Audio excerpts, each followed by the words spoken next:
assalamu aleykum wa rahmatullahi taala wa barakatuh. Caggal yettude mon onon arɓe hannde ɗo to président de la république arde ƴewde mi kadi yewtide yam pour kadi hollude bandiraɓe ko wona e dow mum ko tan kadi fuɗɗa tan salminde bandiraɓe dunde baba adama kala to ɓi mbiyowo mbimi e mbimaɓe to woni foof e aduna e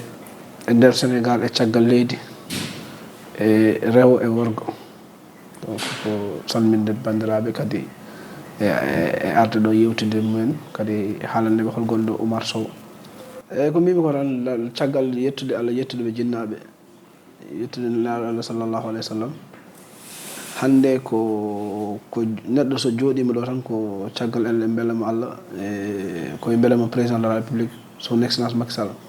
kadi fuɗɗorade salmindemo kadi yettudemo kadi alhamdulillah rabbil alamin min nehama e needi teeru kono min nehama kadi en needi andude komin goni e dow mum e tomin gummi te noon amin leñol ngol alhamdulillah rabbil alamin ko min gona sara e leñol ngol kadi amin parnol ngol Allah waɗi noon min jibina Dakar min mawni Dakar min janggi ɗo Allah waɗi kadi min anni kono noon nde gonnomi ɗo ne mi dillanno e banggue politique Allah waɗi banggue politique o noon ko jinnaɗo wonno hen peut être ko mbimi ko jinnaɗo wiyata ko heɓani wa dañde hen ko peut être ko awno ko henen minen ko hen min gaari min keeɓi ɗum par ce que wonno jinnaɗo wonno ko socialiste koye galle socialiste min mawni minen noon min gaari nde min goni sukaɓe min goni élève dans des mouvements élève foof min mbaɗi milité dans le parti démocratique sénégalais e nden min guila min pamɗi min goni après ɗanni min goni UJTL mo Côte d'Ivoire hen continué Allah waɗi noon ne président Macky Sall yalti e Ablaye Wade nde nden noon jinguere naati ɗum te noon nden noon mi ɓeydi wonde hankkadi ne politicien ji woni min virus o ɓeydi nadde kadi min puɗɗima heɓtinde min puɗɗima andude nden noon min pilliti yadde président Macky Sall nden noon somin cuusi nden amin joguino mawɓe dariɓe cala amin hande ɓen mawɓe sina kaale ma haale Amadou Konté Yallah yurmo yaafo ɗum Sadel naɓe ma haale Ablaye Sall to Boynaji ma haale ceerno Adama Sall en to Jammel ma haale Libreville naɓe fof no wonino e mawɓe wonnoɓe ɗo mais foof hande e Bara Sall en e bandiraɓe ceerno Demba Dramé bandiraɓe fof hande no wonirno toon dari hankkadi ne kuufi amin minen sukaɓe pour min mbawa yadde le président de la république Macky Sall nde umminde min gommi ha Allah waɗi 2012 keɓɗen pouvoir 2012 noon min hen e kadi e duwawuji e kadi ko mbimi ko tan e neɗɗo kala ko mbawɗa wonde tan ya farnal ɗum kadi ya won hen par ce que nemin gonta hen nemin jaggatta Macky Sall nde wona min meeɗa miijade amin jooɗo ɗo e nder président de la république kadi min jaggananimo pour somin paari amin omo rokka amin poste kono noon heddi noon komin sukaɓe kono amin jogui golle koye amin jogui komin dañani koye amin alhamdulillahi rabbil alamin kadi e ballal Allah waɗi ha cikkumin nanmi ɗo ko à partir de 2018 avant élection président nomimi ɗo kono ɓuurmi ñibde Sénégal tan ko 2019 garatumi hen kadi ne jooɗimi sara makko ɗum conseil spécial kadi omo namno kam kala ko fate banggue sukaɓe kadi ko fate e banggue diaspora omo namno kam hen kadi miɗo heewi hen wadde intervention kono ni tan natinimi ɗo wona jammaragal wona haydara ko caggal Allah tan e kadi e moƴƴere le président de la république son excellence Macky Sall par ce que min jii tampanɓe mo min jii ɓurɓe tampude komin tampi ko te Allah waɗi ɓe keɓani hen donc arsugo woni hen tan Allah rewni ɗum e junngo makko min keeɓi ɗum waɗi kam d' abord suɓademo ko gueɗel gotel ko programme makko d' abord mbaadi makko par ce que neɗɗo saɗa yaade mum ya taw mbaadi mum no welma goho ko mbaadi makko e kadi no to rewi e leydi Sénégal ƴeewi guila directeur général Petrosen guila ministre de l' intérieur président premier ministre ha président assemblée nationale ɗum ɗon omo jogui expérience leydi ndi kadi ko neɗɗo mo gandanɗa ni heewani haala heewani duko haalta ko watta ko dimu ko ɗum ɗon ɗen geɗe fof kadi tahinde min ndewme makko no rewa kadi jiimen makko kala to wawno rewde o waɗi résultat moƴƴo jiimen makko kadi ko toñalo nde o toñani a meeɗa nande makko haala mon ko a meeɗa yiyede makko o wujji walla o feni walla o haali ko mon ɗon ɗen geɗe fof to saabi minen min jaade makko nde min jatte makko ne noon alhamdulillah rabbil alamin wonko Allah resno amin seeɗa min goni hen amin liggo amin gonde makko kono sa yi hande ɓeydimi lombade politique o c'est vrai amin mbaɗa politique min joguino golle amin amin gollo wonko Allah lubri amin seeɗa kono ha joni ɗen golle goppaka par ce que neɗɗo oɗo politique par ce que wiyete ko politicien to haala hunde watta politicien ko Penoowo walla politicien ko Gujjoowo mais minen hande min gari ko changer image politique woni holɗum woni neɗɗo aɗa wawi wadde politique ndewa hen Allah woni neɗɗo kala ko mbawɗa wadde aɗa wawi hen rewde Allah surtout politique woni pewja ko moƴƴi mbaɗa ko moƴƴi kala ko moƴƴi etoɗa wadde kadi ko moƴƴi ko ɗen gueɗe saabi min ɓeyɗi wadde concentré e nder politique e par ce que sa ƴeewi hande investissement min mbatta e nder politique o wona amin guitte kalis laamu amin mbatta yimɓeɓe ala minen de wona ko président totti amin amin mbaɗa président jangguini amin ko holli amin ko dami nomin mbawi liggorade holli amin dame ko nomin mbawi wadde créé emploi e nder ɗen dame noon min ƴetta komin keɓata ko min ƴettu min natta ɗum e population ko ɗum woni politique kono politique wona garen ƴeewen ko keɓɗen sen parinde hen ala garen mbiɗa jogui ko joguimi ko ƴeewen wallodirde hen ko minen ko on politique la politique autrement min ƴetti par ce que sa ƴeewi hande au niveau Gabon gomin goni toon ko kalami koye télévision kalami koye radio kalami koye aduna fof no heeɗi kam min ɓooyi waɗande bandiraɓe taw min nomaka min ɓooyi wadde intervention taw min nomaka kalami to yembal to konmi min ɓooyi wadde taw wona nomination politique kadi nde président nomatami nde won nomiranimi pour miɗe yembal peut être Gabon yi kam heɓtini kono ha joni ne heddi hande ha yaaji ha e nder Fouta hande amin mbaɗa kono ça veut dire que komin min poti komin jogui ko min ƴeewa nomin naftiri hen heddiɓe donc on politique président jangui par ce que président ñande foof saɗa yewtude makko a nanat makko hunde ko joguiɗen ko ken resdaɓe ƴeewen janggo e jaam sen namnama holno jogotoɗen ɗum mbawen haalde donc ko on politique min goni dow mum wasa wiye toon politicien gaari jiiɗi koko dañi nden joomum yiyate Macky Sall nde ala haydara kono joni soodi hen galleji soodi minen hande peut être hande min mbiyete peut être min keeɓi daraje min keeɓano peut être inde amin yettima to yettonoke mais kala gandunoɗo amen heccangue 2012 e hande min nomede no andi ko oɗo train de vie min jogui o ko hen min jegade heddi noon Macky Sall wanni président Macky Sall wanni amin teddugal par ce que hande e 16 millions de sénégalais ƴette hen décret nomma hen e 16 millions de sénégalais hande ƴetta hen bureau e nder président de la république tottuma ɗum donc hande wonko teddugal ngal joguinomi ngal Allah ɓeydi ɗum kanko no ɓeydi ɗum donc kadi ko yettude hen yettudema hen yettude hen Allah immigration ɗo tawa souvent yimɓe mbiyata laana ƴetti laana no payi peut être hande média ji joni ɓuuri hewde hande communication ɓuuri hewde hande internet ɓuuri yarude yesso mais ɗum ɗo ko ɗo tawa ko ɓooyi waɗede kadi wona Europe tan hay sa ƴeewi nden mawɓe amen ha joni natannoɓe Afrique central e leydi Gabon ndewanno koye laala garanno ndewa lawol less gummoɗo paye Mali gummo e Mali paye Côte d'Ivoire gummo Côte d'Ivoire ndewa lawol paye Bénin gummo Bénin paye Congo gummo Congo ndew sa wonen gummo Bénin paye Cameroun paye Nigéria ndewa Nigéria ladde ƴetta laaɗe paye Cameroun gummo Cameroun ƴetta laaɗe naata donc laaɗe ko systéme ɓoyɗo heddi ko noon ko mbimi ko min gonani min gari président rabi guilende ari ƴetti ko waɗi ko investir e nder enseignement supérieur sa ƴeewi hande e banggue enseignement supérieur e banggue métier hande président de la république won gueɗe mbadden woni formation professionnelle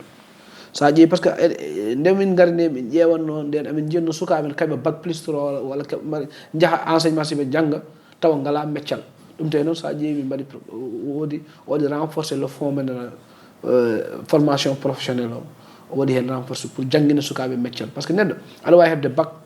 kono gona menuisier jaaha mbaɗa créé gona janggami aɗa wawi hebde bac jaaha jangga mécanique aɗa wawi hebde bac jangga hande caméra aji no fewnirte ɗum fof hande président ƴetti ɗum waɗi investissement kadi investissement battiniɗo woni école pétrole o par ce que eɗen gandi école pétrole et gaz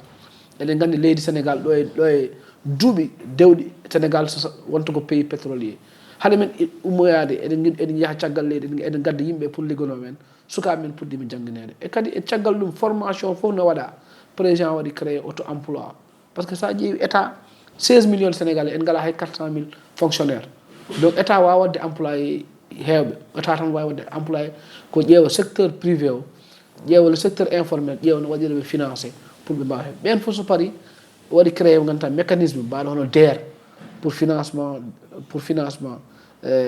FONGIP pour ɗin fof mécanisme fof ko pour financement ji pour ganduta sukaɓe jangguɓe métier ɓe jangguɓe ɓe mbawa kadi e banggal ndema hande kala ndemowo hande sa yeehi ministére de l' agriculture no woodi fond gonɗo toon kadi ballowo e yimɓeɓe pour mbawa ruttade e ndema e banggal gaynaka hande sa ƴeewi fond élevage no woodi fond woji ganduta hande no walla yimɓe pour no Fouta men hande sa ƴeewi maaro no reme toon normal par ce que kono enen noon wonno kadi sukaɓe men Sénégal ɓe mbaɗi haqqille maɓe kala mo ɗannaki heɓata kono minen amin gandi kono ɗan minen waɗɓe duuɓi 15 ladde amin gandi ko woni ɗanngal par ce que hande duuɓi 15 so issama e duuɓi amin min mawni ko ladde donc ladde welani kono noon heddi kono Sénégal tan sikkata kala ko ɗannaki tan kañumen par ce que minen hayno min ɗannoton nde wonko wonnoɗo min potno liggade kono min mbi min ɗanno kono min ɗanninde min paami ko artude leydi mum wawi wonde heddi noon ko mbimi ko caggal ɗum ɗon kadi yimɓe ji nani covid ari ñaw gonɗo ɗo covid 19 o coronavirus naati leyɗele aduna o foof kadi en jii Europe ɓe mbiyata ko population maɓe ussima heeɓe maayi joni noon ɓe cikkat tan ko yimɓeɓe ɗon tan yen jaaha eɗen jaaha eɗen lomtoɓe ɗo ɗin fof ɗin communication ji foof waɗa woodi ha sukaɓe han kadi batti yaade kadi ko mbimi ko neɗɗo so alano moyen wawa yobde laaɗa 700 000 800 000 te 700 000 800 000 hande haysoko panma kasam pawɗa walla pawa haysoko potoji ma siras jiɗɗa table ma sira walla jiɗɗa goɗɗum e goɗɗum sa waɗi hen investir hande Allah no wawi waɗanema sutura mbasanade laaɗa donc pour min ko habitude mo Sénégal jogui woni ɗannade habitude mo Sénégal jogui wiyata tant que ɗannaki wonata te pourtant en jogui hande won mawɓe men wonɓe ɗo won halpulaar en hande wonɓe ɗo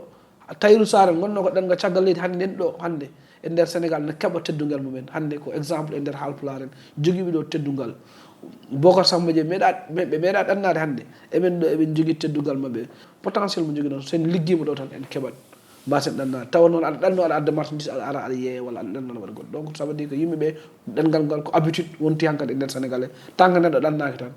sa ƴeewi hande Fouta kala cukalel mo jiiɗa ɗannima galle a tawat galle tan ko rewɓe ɓolɓe goni toon tawa fof ɗannima taw ndema eɗen mbawi remde toon en mbawi wadde goɗɗum e goɗɗum ha waɗa développé hande leydi men komin ɗanninoɓe min gonno leydi Gabon kono neɗɗo sino ɗanno wonto waynore no donc minen hande ko yombal min koɗi kalami koye guila mi wonani laamu guila ne battimi ɗannade mbiɗa heptini mbiɗa ara yaha mbiɗa ara gandumi ko développement koye jeunesse yarata te sa ƴeewi nden jeunesse ɓuuri yidde ko hande ko mbanmi e nden ko mbimi ko tan jeunesse yembal ɓuuri yidde ko sport nden ne hande mi politique mbaɗannomi ko banggal sport gonmi ha joni ko hen gonmi komi président ASC mbiɗa walla sukaɓeɓe nomi mbaɗiri nomi pettiri bal nawetanuji en ko on mouvement gonnomi kadi wonen jeune uji kadi ñande ɓooyani ko clean day o setsetal kala ko fu ummoni wadde jumaji pentirde walla gueɗe kewɗe miɗa waɗa donc ko ɗum ɗon on développement min goni nder yembal kadi e won sukaɓe kadi ko won kadi min jiilonto hen golle eɓe gollo seeɗa kono ko mbiyatmi ko tan wonko feeñi wonko feeñinani kono ko mbimi ko tout le temps tan neɗɗo kala to koɗɗa ya taw saɗa yaha e nder to koɗɗa ɗo ya taw a hertata kono hande min liggima e nder mi wiyata yembal fof par ce que yembal no mawni ya énormément de quartier mais neɗɗo ko mbiɗa ko tan saɗa rema ya taw aɗa fuɗɗori to ɗum kono leegal ngal konmi ngal mawnumi ngal hande alhamdulillah rabbil alamin somi wirtima mbi Oumar Sow nani kadi minnene mi hertata ko sukaɓe yembal ndendumi min mbaɗi école privé par ce que sa ƴeewi commercial o hande école privé o janguinoɓe hen ɓe ko ɓiɓɓe yembal koɗi koye leegal ngal ha e pittowo hay jeeyowo tabal o koye yembal hoɗi kadi élève min mbaɗi prix mo ganduta ne élève ɓe heeɓe mbawi toon wadde escrit min balla kadi ko ɓooyani ko kadi e nder covid 19 o min dokkiri toon balle amin e maaro e balle amin kadi ko ɓooyani ko kadi hikka min mbaɗi ko cours de renforcement woni nde école o uddi nde woni cours uji dartinde e covid e pour waɗoɓe bac waɗoɓe BFM waɗoɓe entrée en sixième min jagguiɓe min ƴettiɓe min jangguiniɓe ha no min jeehi examen de min keɓi ko 90% e bac min keɓi ko plus de 95% e BPC mi haaltirasi donc ça veut dire hande par ce que hande développement ko jangde développement hande ko santé développement kadi woni hen bangeji kadi mutuelle uji santé amin ƴeewna amin balla woni hen less ko mbimami ko tan école privé mbiɗa joni ko infrastructure mo ganduɗa hande e nder yembal jangguinoɓe toon ɓe ko yembal jeeya kodi ko yembal kadi ko mbimami ko tan ko toujours koye yembal heddi ko noon banggue sportif wonko min mbaɗi toon kadi hande e banggue laaɓal kadi wonko min mbaɗi toon créé e Fouta alhamdulillah rabbil alamin gummimi toon ko ma on gartumi ko dimanche passé gartumi Fouta janomi ko guure amin kadi par ce que mbimi ko tan neɗɗo suɓetake to jibinte kono suɓetake to jibinte suɓetake kadi jinna mum suɓata kono Allah alhamdulillah rabbil alamin min jibina ko Dakar min mawni Dakar kono noon wonto min jeeya sa yi ha a woni Dakar a heɓtini a woni kadi hunde kadi saha fof ya route ya taw aɗa rutto kadi to koreji ma kadi aɗa ƴeewa walludeɓe par ce que koreji amin ko aynaɓe koɓe ɗomɗuɓe eɓe cohli ndiyam eɓe cohli safrade eɓe cohli courant eɓe cohli ɗum ɗon foof pourquoi ko watte e leeɗe goɗɗe ɗe ko watte e guure goɗɗe ɗe pourquoi pas minen min ƴeewata addaniɗa min hande min jehino noon mission ñanden ko ɓooyani ko wadde équipé case de santé nde garmi samagolon ɗe tawmi case de santé ne waɗa ala cafrowo ɓe ngala leece ɓe ngala tusala gaddumi leece gaddumi tension men gaddumi matériel équipement kadi haade mi umma toon mi ƴetti cafrowo infirmier taw ko min yoɓat ɗum e poosam par ce que so cafrowo ala case de santé wona min yoɓat safrowo e hoolam kalami koye télé gummimi toon kadi ƴettumi hay commune de Dumga mi hoɗani toon e nder commune de Dumga hono case ɗum ɗo district de santé maɓɓe ɓe ngalano leece ƴettumi leece dokkumi ɓe ha rumde Diawɓe wuro wiyete rumde Diawɓe dans la commune de mairie je parle sous le contrôle du maire Aboubacry Sow mi mbanmi ɗum toon donc mi dokkumi hay leece kadi ɗum ɗon donc ko heddi ko mbimami ko phase 1 wonno ko phase 2 phase 1 min jano toon